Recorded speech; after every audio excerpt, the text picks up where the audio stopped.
young people. Also tonight, help not wanted, the immigration fight that's uprooting families and turning allies against each other. I'd like to see you. How you doing? Did you vote for him? Yeah, I voted for him. How do you feel about that vote now, Jerry? Bad, real bad. Why couldn't he at least come and see what it was all about before you sign a bill and destroy people's lives? What would you say to her?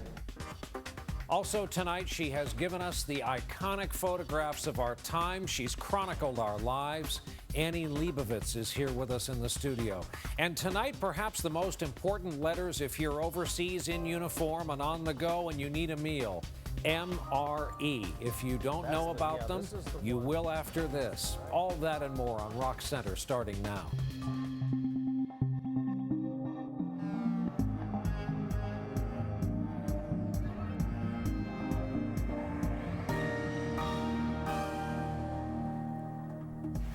Good evening and welcome to this week's broadcast of Rock Center. And tonight, as the human damage from this Penn State sexual abuse scandal continues to grow, we are about to hear for the first time from the man at the center of all of this, Jerry Sandusky, the man who ran that summer camp, the former veteran defensive coordinator at Penn State. He has tonight broken his silence in a telephone interview with NBC's Bob Costas. He has answered direct questions about the case and about himself. And tonight, many people involved in this case and those who've been drawn into this awful story will be listening very closely as Sandusky speaks. Mr. Sandusky, there's a 40-count indictment. The grand jury report contains specific detail. There are multiple accusers, multiple eyewitnesses to various aspects of the abuse. A reasonable person says where there's this much smoke, there must be plenty of fire. What do you say? I say that I am innocent of those charges. Innocent? Completely innocent and falsely accused in every aspect? Well, I could say that, I have done some of those things. I have horsed around with kids. I have showered after workouts. I have hugged them, and I have touched their leg without intent of sexual contact. But so if you look at it that way, there are things that wouldn't would be accurate. Are you denying that you had any inappropriate sexual contact with any of these underage boys? Yes, I am. Never touched their genitals, never engaged in oral sex? Right. What about Mike McQuarrie, the grad assistant who in 2002 walked into the shower where he says in specific detail that you were forcibly raping a boy who appeared to be 10 or 11 years old, that his hands were up against the shower wall and he heard rhythmic slap, slap, slapping sounds, and he described that as a rape? I would say that that's false. What would be his motive to lie? You'd have to ask him that. What did happen in the shower the night that Mike McQuarrie happened upon you and the young boy? Okay, we were showering and horsing around, and he actually turned all the showers on and was actually sliding across the floor, and we were, as I recall, possibly like snapping a towel, horseplay. In 1998, a mother confronts you about taking a shower with her son and inappropriately touching him. Two detectives eavesdrop on her conversations with you, and you admit that maybe your private parts touched her son. What happened there?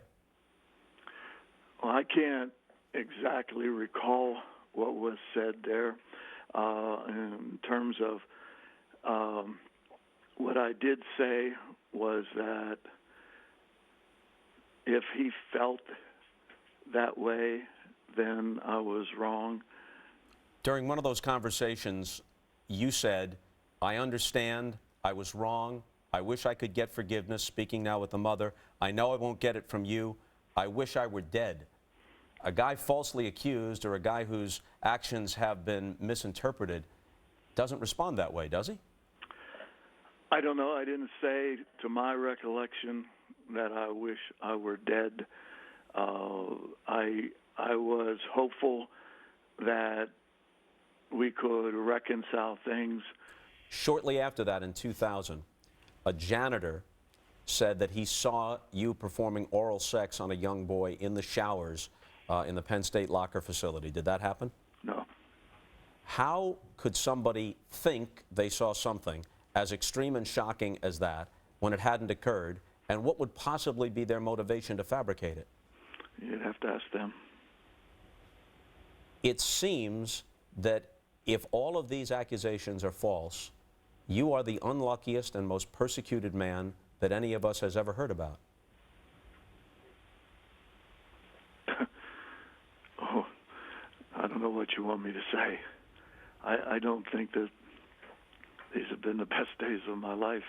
Sandusky's attorney, Joseph Amendola, insists the charges filed by the Commonwealth of Pennsylvania, listing 8 victims, will not hold up. You said a few days ago, much more is going to come out in our defense.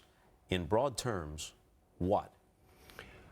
We expect we're going to have a number of kids. Now, how many of those so-called 8 kids, we're not sure, but we anticipate we're going to have at least several of those kids come forward and say, this never happened. This is me. This is the allegation. It never occurred. In fact, one of the toughest allegations, the McQueary violations, what McQueary said he saw, we have information that that child says that never happened. Now grown up. Now person's in his 20s. Until now, we were told that that alleged victim could not be identified. You have by the Commonwealth. You have identified? We think we have. So you found him. The Commonwealth has not. Yeah, interesting, isn't it?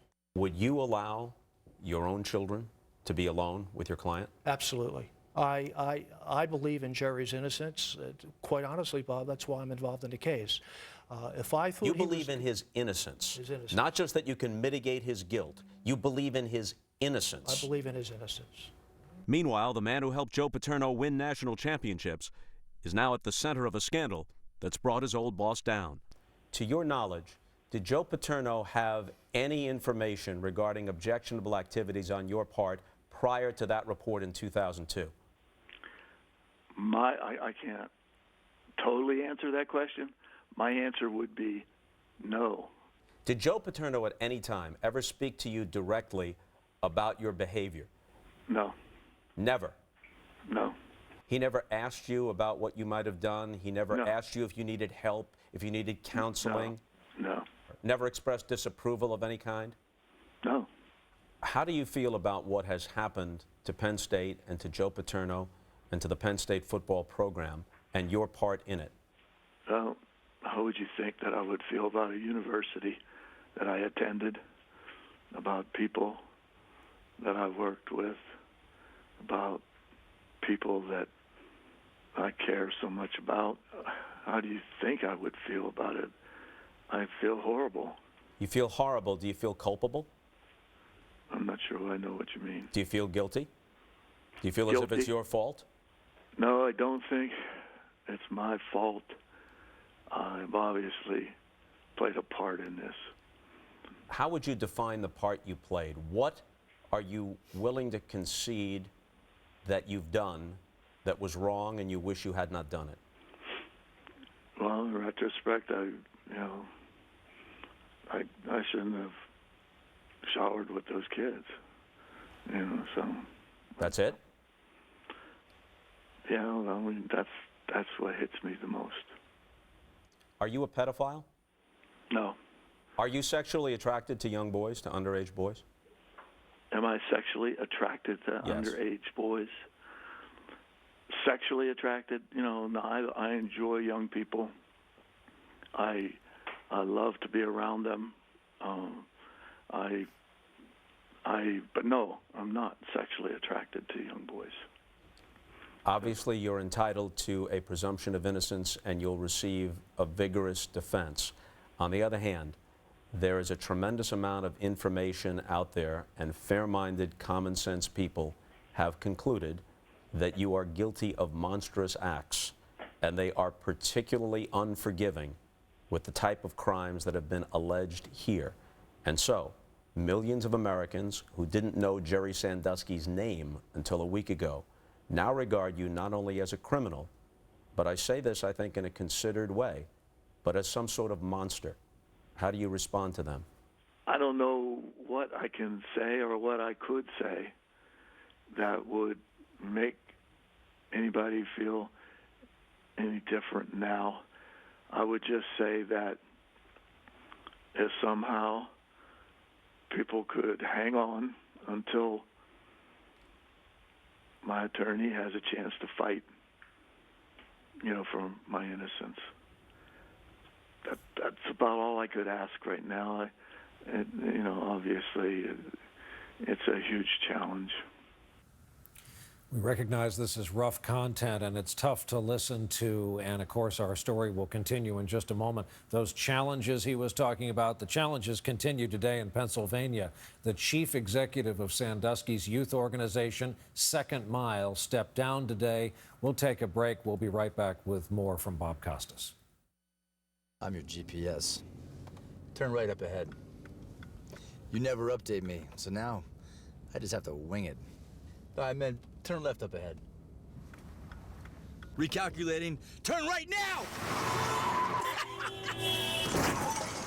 And your 15-minute insurance might not pay for all this. So get Allstate. You can save money and be better protected from mayhem, like me. Recalculating. Dollar for dollar, nobody protects you from mayhem like Allstate. What's so great about JCP Cash? No exclusions. With JCP Cash, get $10 off when you spend just $25 store-wide. Unlike other stores, we don't make you come back to save. Get $10 off with no exclusions. We make Christmas affordable. You make it yours. JCPenney. Aren't you getting a little emotional? Aren't you getting a little industrial? Okay, there's enough energy right here in America. Yeah, over 100 years so you mean you just ignore the environment? Actually, it's cleaner. And it provides jobs, and it helps our economy. Okay, I'm listening. At ConocoPhillips, we're helping power America's economy with cleaner, affordable natural gas. More jobs, less emissions. A good answer for everyone. So by reducing the impact of production And protecting our land and water. I might get a job once we graduate. It's Macy's biggest one-day sale Wednesday, Preview Day Tuesday. Get the lowest prices of the season. Plus, use your savings pass till 1 p.m. and get $10 off when you spend $25. Check your newspaper or Macy's.com to get your pass.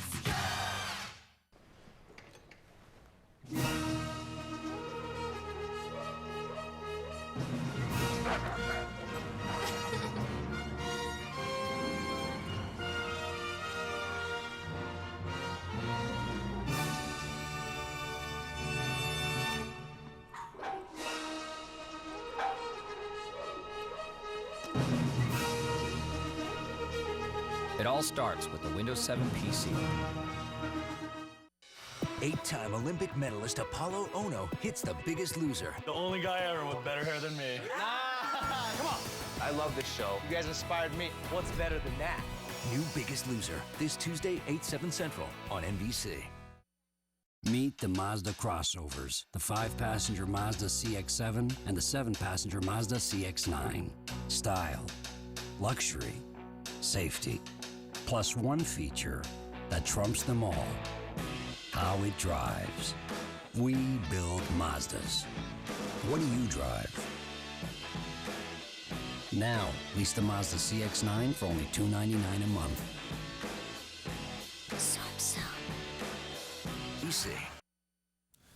We're back. Welcome back to Rock Center. Bob Costas joins us here in the studio. Superbly conducted interview. Couldn't be a more awful story, tougher material to listen to. Few people outside of the sports world realized that this veteran defensive coordinator suddenly retires as still a young man, 55, back in what, 1995? 1999, and he was told, you will never be the head coach at Penn State. Not I, Joe Paterno, plan to hang on for a long time, so nobody's going to succeed me just yet, but that you will never be the head coach at Penn State. Did he not have job offers, a place to go? You would think. This guy had been the defensive coordinator on 2 national championship teams, very highly regarded guy, associated with the most prestigious programs. When job openings occurred at major football schools, you would think he'd be among the prime candidates. And mysteriously, though he did have an interview at Virginia in 2000, mysteriously, he removes himself from consideration. Could that be completely innocent? Yes. Are there going to be people that will ask the following questions, the answers to which I do not know? Did Penn State, if not Paterno, someone at Penn State, have a general sense that this guy's behavior was troubling and they wanted to ease him out despite his prowess as a coach? 2, did he not want to subject himself to the kind of vetting that might take place if he became the coach or the prospective head coach at some other university? Or 3, did he not want to leave the proximity of the Second Mile organization? This is a question some people will ask, because obviously it provided him access to young boys. As you pointed out, you know, you're either innocent, you're innocent until proven guilty in this country. He's either telling the truth or he's not in this case, and that will be decided. Give me a damage assessment to Penn State University. I think the damage is considerable. I think some people have inferred that the entire thing must have been a sham. That to me is cynicism and not healthy skepticism. 2 things apparently are both true. That Joe Paterno's program was essentially clean, nothing is perfect, that they actually emphasized academics, that they ranked with the Stanfords and the Vanderbilts in that way, that they graduated these kids, that the kids benefited from being under Joe Paterno's direction, that he donated millions of dollars to the university, that he emphasized sportsmanship, that they were the anti kind of big, excessive football program, that in many ways they were the antidote to that, or so it appeared. But at the same time, something worse than any scandal that college sports has ever known happened under their watch and under Joe Paterno's watch. And a lot of people in that stadium on Saturday were trying to reconcile those 2 things. They were not saying football over everything, we don't care what happened here. They were trying to reconcile the idea that an ideal that they believe in had somehow been betrayed. They still believe in the idea of success with honor, but they know that that honor was betrayed. Bob, great work. Great to have you on the broadcast. Thank you for being with us here tonight. When we come back after a break, if you think you know just where you stand on illegal immigration, you need to see this next story. Allies have become enemies, and food meant for your table is instead rotting in the field.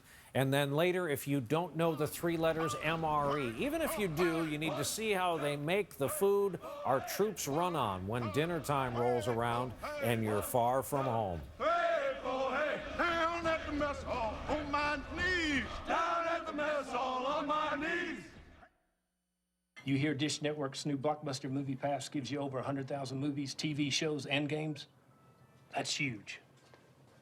I know, huge. And that's huge! The Blockbuster Movie Pass, delivered and streamed straight to you. It's the biggest deal in entertainment. Now get the best channels for less when you get Dish. Prices start at just $19.99 per month. Sign up now and get the Blockbuster Movie Pass featuring new releases available before Netflix. Call Dish Network now. Ho, ho, ho! Oh, look, honey, it's Santa. I thought I heard reindeer. Mom, Mrs. Nelson, I have the perfect gift for you. You must have gotten my letter. Oh, Santa. Save 25% on any Citizen watch. Fueled by light, never needs a battery. At Kay, the #1 jewelry store in America. These are for me, right? Every kiss begins with K. Before Allegra, I was constantly fighting indoor allergies. After Allegra, I found peace. Only Allegra combines fast, non-drowsy, 24-hour relief of your toughest indoor allergy symptoms. And it relieves my outdoor allergies, too. After Allegra, I have it all. It's the LensCrafters Holiday Clearance Sale. Save 50% off clearance eyeglasses and sunglasses made with your prescription.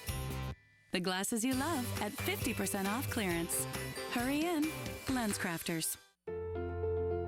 Our machines help identify early stages of cancer, and it's something that we're extremely proud of. If you see someone who's saved because of this technology, then you know that things that you do in your life matter. If I did have an opportunity to meet a cancer survivor, I'm sure I could take something positive away from that. My name is Jocelyn, and I'm a cancer survivor. I had cancer. I have no evidence of disease now.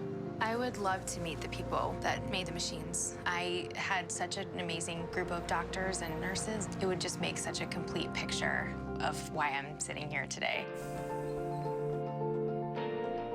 From the moment we walked in the front door, just to see me, not as a cancer patient, but as a person that had been helped by their work, I was just blown away. Life's been good to me. I feel like one of the luckiest guys in the world. Tomorrow on Today, bullied in school by her teachers. called dumb and lazy. Wouldn't you want to do something to get rid of that belly? Now, see how the student and her family fought back. Live on Today on NBC. How's the new assistant? Hottie patati. I'm gonna have to get back to you. He's always played by the rules. I can have one drink, then I gotta go home. So how in the world did this happen? Whoa. New Parenthood, Tuesday 10/9 Central on NBC. Wednesday on Up All Night, the perfect working mom needs the perfect babysitter. Your name is Jessie. Yeah. Anybody ever tell you they wish they were Jessie's girl? Okay, you get so tongue-tied around attractive women. What? No, I don't. But being the perfect working mom isn't easy for some. She's going through a really tough transition in her life. She's a single mother. She is a MILF, Reagan. A mother I'd like to fire. Molly Shannon guest stars on a new Up All Night, Wednesday at 8/7 Central on NBC. If you scratch the surface, most Americans admit to mixed feelings about illegal immigration. People who take a hard line against undocumented workers in this country are often unable to say exactly where our produce would come from without them. On the other hand, folks who are sympathetic to the plight of undocumented workers often ignore the strain they put on public services. These tensions have reached a boiling point in the state of Alabama, which recently enacted the nation's toughest immigration crackdown, one that has sparked a big and ugly fight. Kate Snow tonight reports on the state where, if you're undocumented, help is not wanted. It's a bitter harvest this fall on Chandler Mountain in Alabama's northern hill country. Farmer Ellen Jenkins couldn't find enough help to pick her tomatoes, and now they're rotting on the vine. The Mexican workers who used to be here are gone. Ever since her husband passed away 2 years ago, she had counted on those workers. She says they helped her save her farm. They practically become your family when they start working with you. You can ask them to do anything in the world, and they'll come to you. A lot of times you don't have to ask them. They see you doing something, they'll come and help you. And they did, until that day in late September when Alabama's new immigration law, the toughest in the nation, went into effect.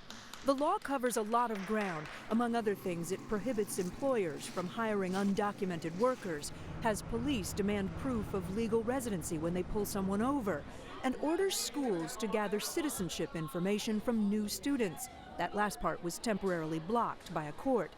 It all proved too much for Jenkins' Mexican workers. They just said, well, we're going to have to leave. And I said, what you got to leave for? Well, we don't want no problems. The women were literally crying because they didn't know what was going to happen to their families. It's the same for undocumented families across Alabama. Like Jose Sanchez's family. He and his wife Maria say they risked everything to get here to open their own bakery. They asked us not to use their real names and hide Maria's face. They say 8 years ago they were desperate to leave the violence of Mexico's Ciudad Juarez, and that they tried and failed to get U.S. visas. So they decided to cross through the desert with their 2 children. Do you remember this journey? You were 6 years old. Yeah, I remember both. How hard was that? It was really hard because it was walking through the desert, not knowing if you're gonna survive, if you're gonna get sent back, if you're gonna die like many people did. Because while you were walking through the desert, you would see dead bodies, you would see poisonous animals. You think about it anymore? There's times where I have nightmares. Why would you take so much risk to come to this country? Porque arriesga todo para ir aquí. Por querer. To have a better situation for my family, be able to live more freely, not go hungry, and to give them the opportunity to go to school. That's why we risked our lives, so they could live better lives than we did as children. In Alabama, the Sanchezes both worked full-time, and at night they baked bread and delivered it door to door. Sometimes we'd knock on 150, 200 doors. 200 doors. Llegó el pan. Bringing bread. And that's how we became a very popular family. Haciendo una familia muy popular. So popular that 2 years ago, they were able to open the bakery. The Sanchezes acknowledge that they broke the law when they entered the country, but now they say they'd do anything, pay any penalty to become legal residents. But there's no way to do so, and things just got tougher. When you first heard about this new Alabama law, what did you think? que se nos venía el cielo encima. That the sky was crashing down on us, not just for me, but for everybody here, because these are people who came to work, really work. Realmente lo que es trabajar. There might be some people who came with other intentions, but we're just here to work and offer our kids a better life. That better life may be ending. Because of the new law, they won't be able to renew their business license and will have to give up their bakery. That's all fine with Clarissa Winchester, whose father immigrated legally from Mexico, but whose opposition to illegal immigration is deeply personal. Illegal immigration had cost our family member her life. That was at the point that I became angry enough to act on it. Winchester has been lobbying Alabama politicians for a crackdown since 2005, when her sister-in-law was killed by a drunk driver who was an undocumented immigrant. You started advocating. Yes, ma'am. What's the link between this one man who did this horrible thing to your sister-in-law and this entire pool of people that are here illegally? Definitely for me, the connection is the word illegal. Many times people will try to tell me, well, you don't know so-and-so, this is my friend or this is my employer. But it's really hard for me to hear anything else that they have to say when the first sentence out of your mouth was, let me tell you about this great person that's a criminal. Just close your eyes into him. Not surprisingly, that's a description the Sanchezes reject. They say they're responsible, church-going, tax-paying members of their community. And Maria Sanchez says she believes the charge of criminality isn't the real motivation for the crackdown. Why do you think this law passed? Because of racism. It's as simple as that. So you think people here just don't like having Latinos around? No. How do you know that? You have to look at the smiles on those people's faces when the governor signed that law. Just look at that sinister smile. That's why I say it. We're going to take a break in our story right here, and when we continue, Alabama's governor answers that charge of racism and the fierce criticism from farmers who thought he was on their side. That's when Rock Center continues.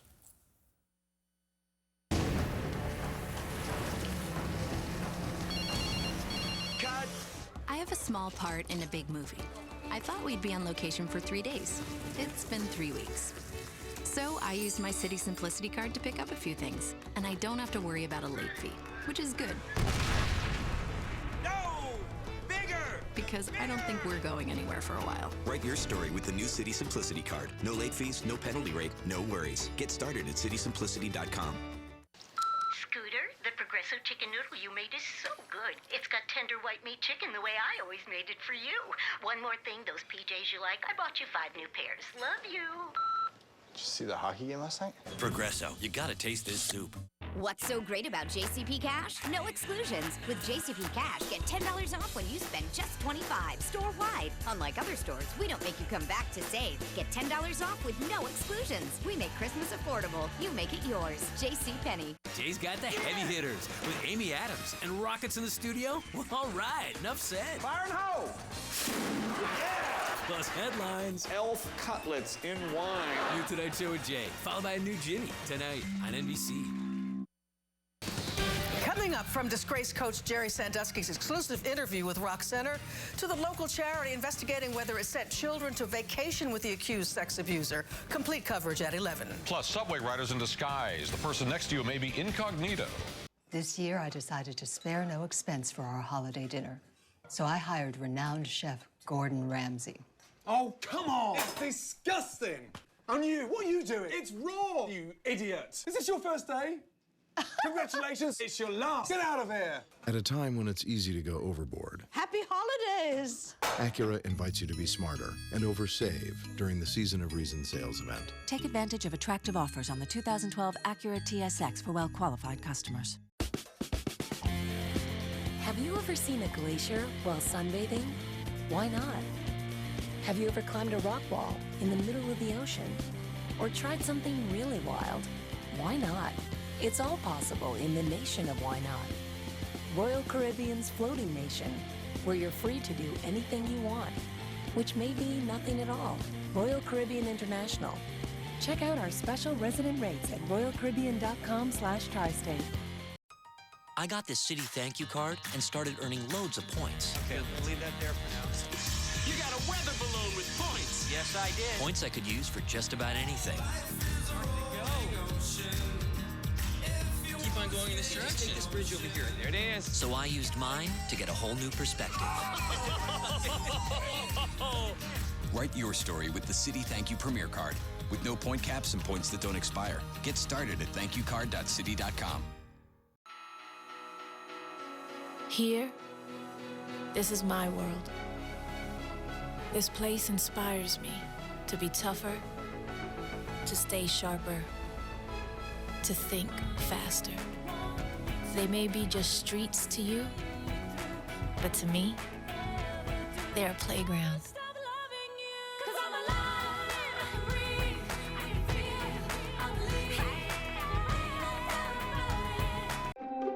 Every night you go to bed with so many questions about tomorrow. That's why we start our day early, so you can start your day with all the answers you need.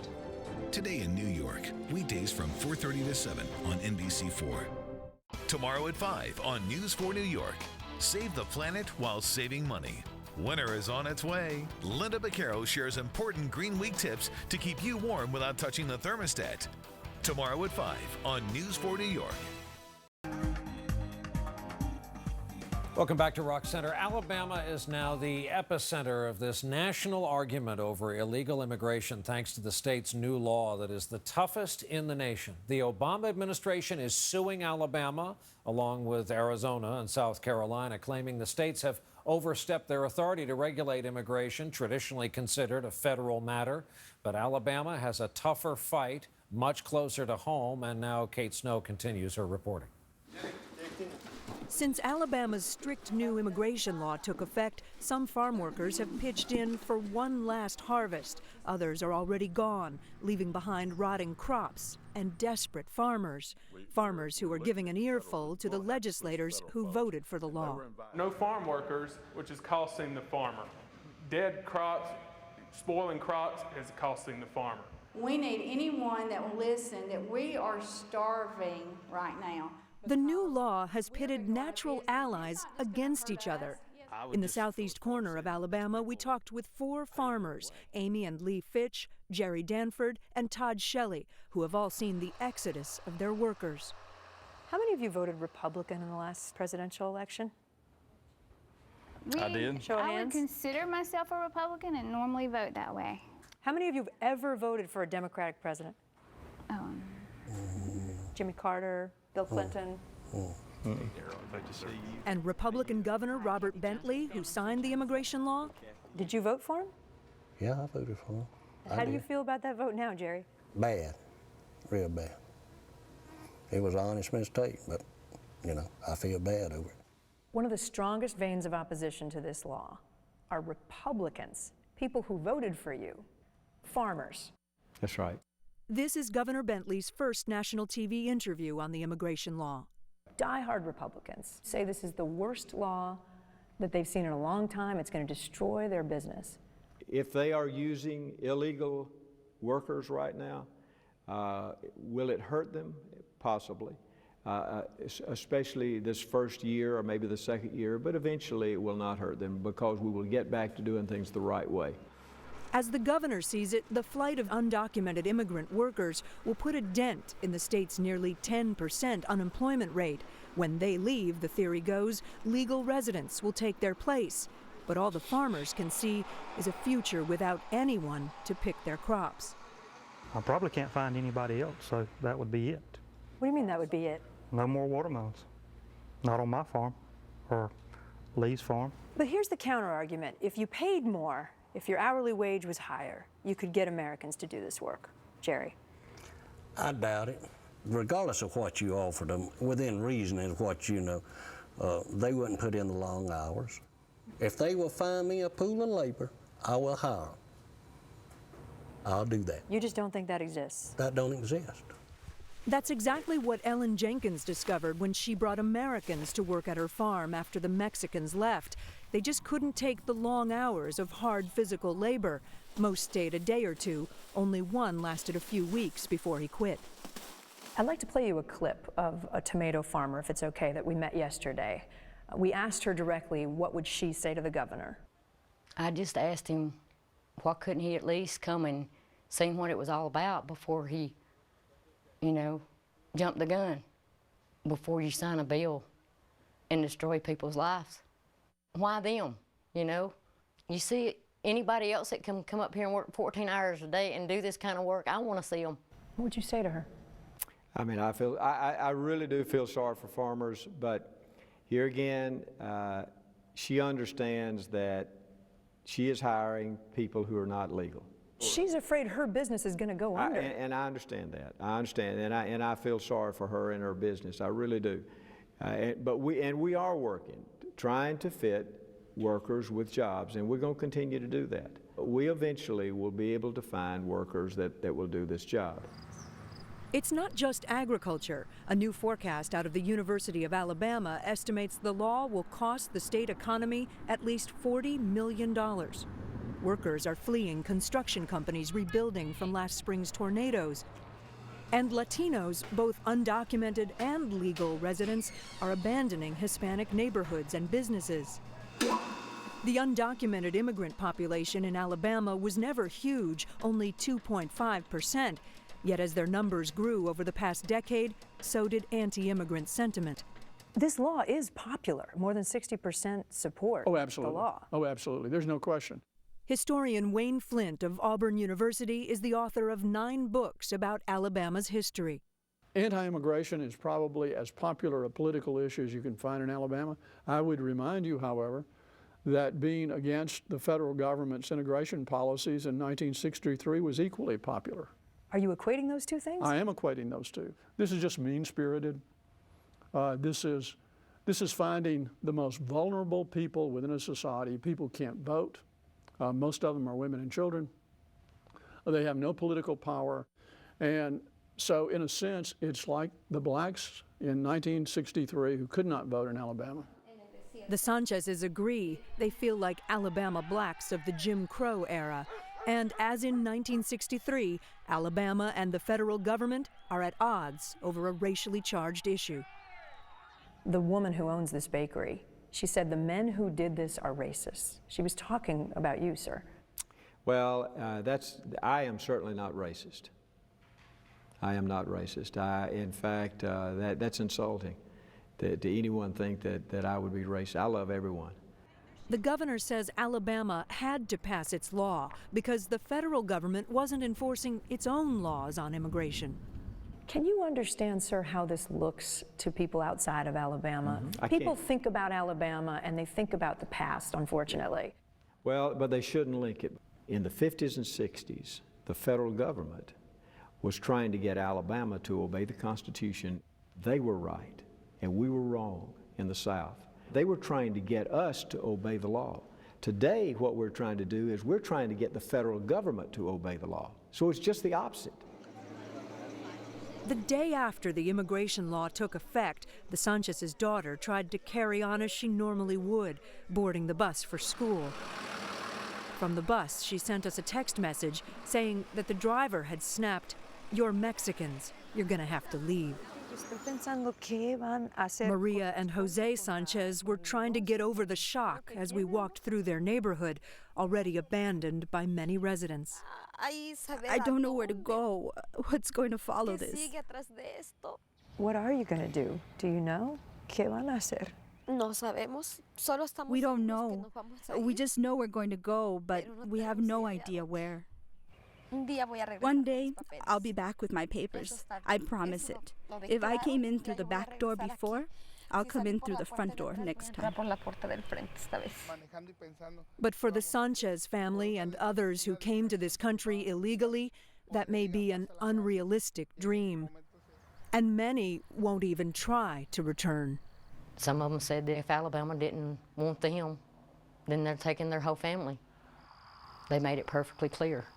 We won't be back. And I believe them. Kate Snow, we said at the top of the evening this was getting ugly, and it is. And let's all agree that farming is some of the hardest, most backbreaking, honest work in this country. And let's just cut to the economics of it. Aside from the human toll, am I correct in guessing that when more crops end up on the ground, rotting, and perhaps prices are affected and availability, that then more attention will be focused on it? Perhaps, and in the short term, that's certainly true. The people in northern Alabama who love those Chandler Mountain tomatoes, they can't get those at the farmer's market right now. They're getting Tennessee tomatoes instead. However, the farmers did say to us that they will adjust. They'll have to. They'll probably have to plant more row crops coming in the spring because a lot of this law starts to really take effect come January 1st. The employment provisions, which, by the way, say that not only can you not hire someone who doesn't have the proper documentation, but you have to check every one of your existing employees. If you have more than one employee, you have to check your staff. If you want to hire your mother, you've got to check her paperwork and make sure through this E-Verify system, a verification system, that she's legit. And more on the web of all those interviews you conducted. Including the governor, who spoke with us at length, his first television interview on the subject. So there's a lot more of that on our Powerful website. Piece of work, Kate Snow. Thanks for coming back. A bit later on, just because they are meals meant to be eaten in a foxhole, does that mean they shouldn't be good? But coming up next, what happened when Annie Leibovitz lost her longtime partner and both parents and was millions of dollars in debt? She set out on a pilgrimage, and the photos she has brought back join her greats.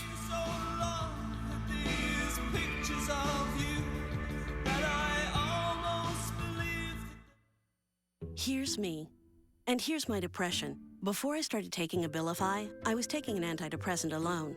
Most of the time I could pull myself together and face the day, but other days I still struggled with my depression. I was coping, but sometimes it really weighed me down. I'd been feeling stuck for a long time. I just couldn't shake my depression. So I talked to my doctor, and he added Abilify to my antidepressant. He said it could help with my depression, and that some people had symptom improvement as early as 1 to 2 weeks. I'm glad I talked to him. I wish I'd done it sooner. Now I feel more in control of my depression. Abilify is not for everyone. Call your doctor if your depression worsens or you have unusual changes in behavior or thoughts of suicide. Antidepressants can increase these in children, teens, and young adults. Elderly dementia patients taking Abilify have an increased risk of death or stroke. Call your doctor if you have high fever, stiff muscles, and confusion to address a possible life-threatening condition, or if you have uncontrollable muscle movements, as these could become permanent. High blood sugar has been reported with Abilify and medicines like it. In some cases, extreme high blood sugar can lead to coma or death. Other risks include decreases in white blood cells, which can be serious, dizziness upon standing, seizures, trouble swallowing, and impaired judgment or motor skills. My depression used to be more of a burden. Then my doctor added Abilify to my antidepressant. Now I feel better. If you're still struggling with depression, talk to your doctor to see if the option of adding Abilify is right for you. And be sure to ask about the free trial offer. Let's talk about fees. There are ATM fees, account service fees, and the most dreaded fees of all, hidden fees. At Charles Schwab, you won't pay fees on top of fees. No monthly account service fees, no hidden fees. And we rebate every ATM fee. So talk to Chuck, because when it comes to talking, there is no fee. My spots are fading after 2 weeks. 2 weeks. I wear less foundation. Never looked better. I'll never stop using it. I actually like my skin now. Clinique's Even Better Clinical, equal to a leading prescription ingredient. Visibly improves dark spots by 58%. See why it's America's best-selling prestige treatment. Clinique's Even Better Clinical Dark Spot Corrector. I am beginning to love my skin. Available at Macy's.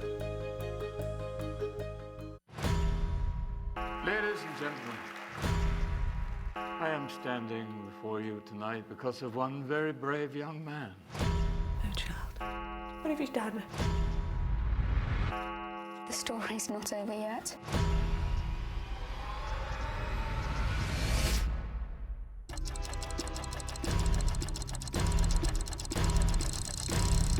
Hugo, a Martin Scorsese picture in 3D. Rated PG. In theaters November 23rd. The only thing tougher than this case I'm not going to prison. is handling the ones in charge of it. She thinks our client is guilty. Oh, he is guilty. Shut up! Welcome to Harry's World. Now, if you'll excuse me, I'm gonna go pass a kidney stone. New Harry's Law, Wednesday 9/8 Central on NBC. He will never touch you again. You can't promise me that. He's sane, and I'm not. Catch a performance that will get inside your head. New SVU, Wednesday 10/9 Central on NBC.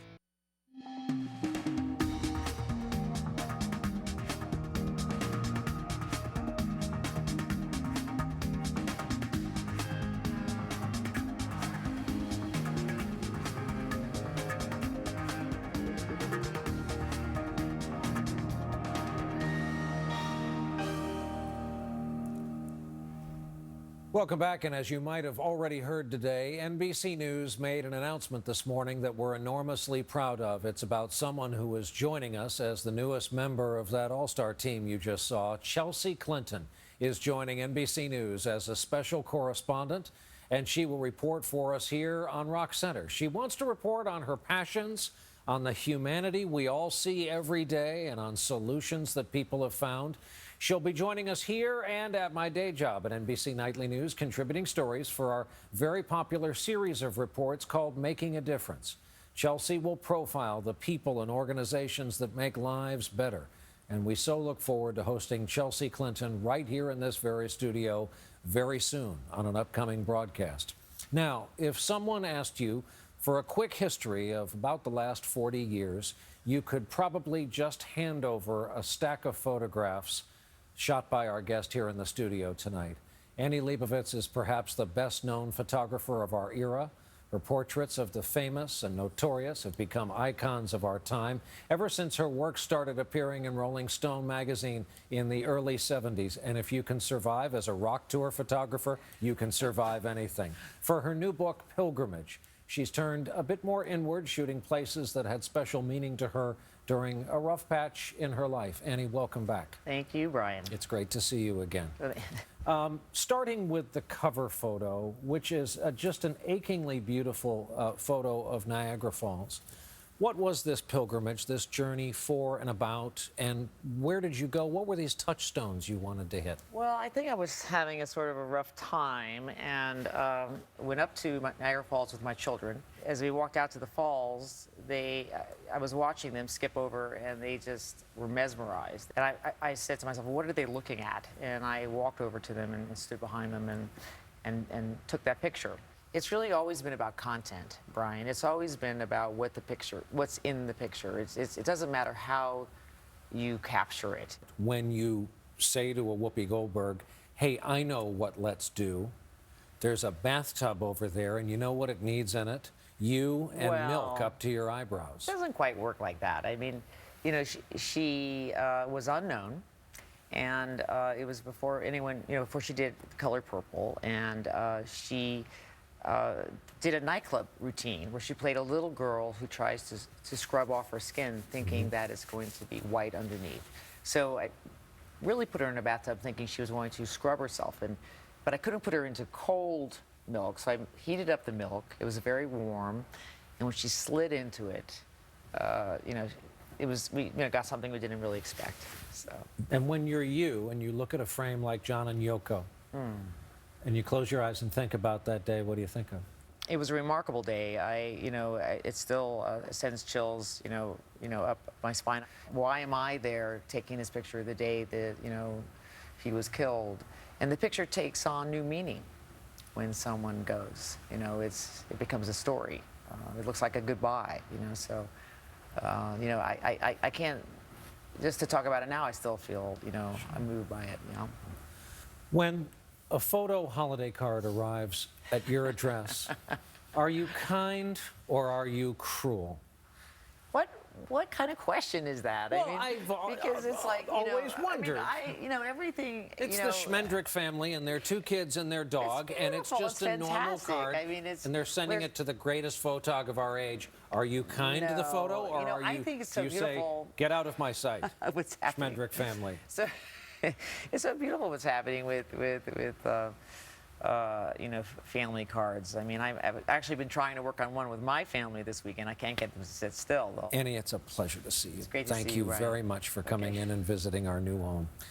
We'll take a break here, and when we come back, a feast in a firefight An entire meal in this brown plastic bag.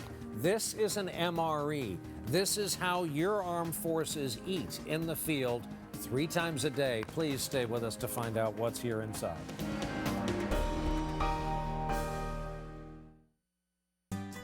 There is a reason our KFC Famous Bowl is famous. Okay, 5 reasons. Layered together for what might be the world's best tasting full meal. How do we make that recipe even more famous? We put bacon on it. Wow. Another one for the Colonel. Introducing the new KFC Cheesy Bacon Bowl. Try it right now for only $3.99. Everything's better with bacon. No argument here, Rachel. Today's a KFC day. Today tastes so good. Before Allegra D, the worst part of winter was congestion and pressure. After Allegra D, I can breathe. Just one Allegra D combines a fast, non-drowsy antihistamine plus a powerful decongestant to open breathing passages for 24 hours. After Allegra D, I have it all. Love your Pandora bracelet. Oh, thanks. He went to Jared. The Bentley slippers? I used to dance. Oh. Suitcase? Anniversary trip. Hearts. It's called the Red Hot Love Bead. Oh, I've said too much. Celebrate life's unforgettable moments with a fabulous selection of Pandora charms and bracelets at Jared, telling her life story with just a turn of the wrist. Soccer ball? Soccer mom. That's why he went to Jared, the Galleria of Jewelry. You spend weeks planning it. You spend all day cooking it. So why spend even a moment considering any broth but Swanson? The broth cooks trust most to make the meal folks spend all year waiting for. In stuffing and more, the secret is Swanson. Ever wonder how 2 billion presents get delivered in one night? Operation Santa Claus is coming to town. Go! Go! Ho, ho, ho. Santa? Are you here? We have a wake-up! On November 23rd. Exit code 12. Code 12! Arthur Christmas. Proceed to the highlighted route, 1,368 miles. Then slight left. Rated PG. Next at 11, a local school bus driver is charged with DWI. Plus complete Penn State coverage following tonight's NBC exclusive. And the iconic snowflake is now up, and a big chill in the air is coming. Now back to Rock Center.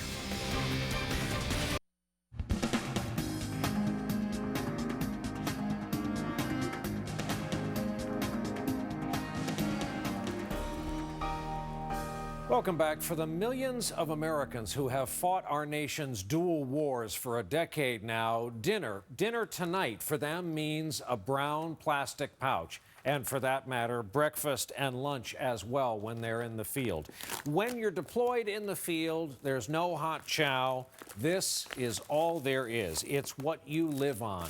MREs, meals ready to eat. Everything you need is right here. They are a feat of engineering and food science, and some of them are downright tasty. And full disclosure at this point here, they taste a heck of a lot better to a civilian, a journalist who only occasionally travels to war zones for a few days at a time, than when you have to live on them 3 times a day, every day while you're deployed in the field. But it's always been a bit of a mystery. Who comes up with these meals? Who prepares the food? And who really cares about the taste and how edible they are? If I knew you were coming, I'd have baked a cake. We visited the Pentagon's Combat Feeding Division in Natick, Mass, just outside Boston. How'd you do? How'd you do? How'd you do? They've always had a way with names. The full name, the Natick Soldier Research Development and Engineering Center, or NISRDEC. And remember 2 things here, what I said about MREs tasting better to civilians, and the fact that I arrived as ordered, ready to eat. So here goes. Can I go for the au gratin potatoes? Go for it. Well, that's very good. You got the sauce right. It's a very tasty beef lo mein. Mexican-style chicken. Has a little kick to it. That's a winner. Can I get some water? Hello, cranberry sauce. You know, these really aren't bad. Why are you laughing? That last item is Pentagon applesauce out of a pouch, and it's delicious. And that really pleases Lauren Oleksic. She's the lead food scientist here, and she takes that role very seriously because it's for the troops. And just like troops in a war zone, to be effective, MREs have to survive anything. Heat, cold, a 3-year shelf life, and airdrops. They also have to be nutritionally complete. Yeah. And when all is said and done, they have to be tasty, or else they won't eat them. The MRE arrived in the 1980s, replacing the old K rations and C rations, appropriately nicknamed C-Rats. But the taste left something to be desired, and after the first Gulf War, Joint Chiefs Chairman Colin Powell ordered a fix. So the choice of 12 basic meals became 24, and they got better. But the infantry also runs on complaints, so the letters MRE will forever stand for a lot of things. They were referred to as meals rejected by everyone. Forgive me, meals that refuse to exit? Meals that refuse to exit. When troops in the field open a box, the seasoned veterans know to grab for the better seasoned entrees, and then the horse trading begins. If you grab a bummer of an MRE, like Franks and Beans or the cheese and veggie omelet, you immediately try for an upgrade. Everyone has a favorite. I would always trade everything for spaghetti and meat sauce or the mint chocolate pound cake. But here on the base, Lieutenant Colonel Frank Subchuck, a decorated combat veteran who now works here, always had his own hard and fast trading rules. If I had the chicken tortellini, you'd have to throw something else in it. Spaghetti's not good enough? Spaghetti definitely isn't good enough. I mean, you have to probably throw M&Ms or Skittles or something other really, to really sweeten the pot. And of course, there is MRE lore. Troops have a lot of time to talk and overanalyze things, and there is one big MRE superstition. The candy we grew up with years ago, Charms, those square hard candies, are considered such bad luck that whenever they were found in an MRE, they were thrown out of choppers and Humvees. A superstition realistically portrayed in the HBO show Generation Kill. Anyone want a Charms? You idiot! No. Never, ever let Charms into this vehicle again. Hang on here. Now we move on to heating your meal, an ingenious chemical heater in a pouch that gives off rancid smoke and is activated by water. Smell starting. Does the instructions still say lean it up against a rock or something? Yes, it does. Rock or something. That is my favorite part of the MRE instruction. And here at Natick, they're constantly innovating. These scallop potatoes are new, and so are these. The invention that will be ranked right up there with the iPad and the can opener. Caffeine-infused dried meat sticks. Somebody had to do it, a Slim Jim with a buzz, and it just might be the perfect food-based alertness product. That'll get your rotors going around. I actually, you can put me down as a big yes on the caffeinated meat sticks. Well, one stick is about equal to a cup of coffee, so you might want to go easy. When I, really? I'm telling you, those caffeinated meat sticks, they're on to something. That's a great product. And we got lucky. We just opened this one. Cherry blueberry cobbler and Skittles. This is like having trading cash in the field tonight in Iraq and Afghanistan. This miracle in a pouch that is the MRE. And remember, for better or worse, we could freeze it, bake it, crush it, run over it, and then open it 3 years from tonight, and it would all still taste the same. And remember this, it's what a lot of our brave men and women are eating for dinner on the battlefield tonight. Well, we started this evening with our exclusive interview with Jerry Sandusky, the accused predator in that Penn State scandal, who, as we heard, is insisting he is innocent. We will have more, we wanted to let you know, on this fast-moving story tomorrow morning on Today, then tomorrow evening on Nightly News, of course, anytime on the web. We will be back right here from Studio 3B in New York next week with another edition of Rock Center. For now, for all of the good folks who work on this broadcast, good night from New York. Your late local news begins now.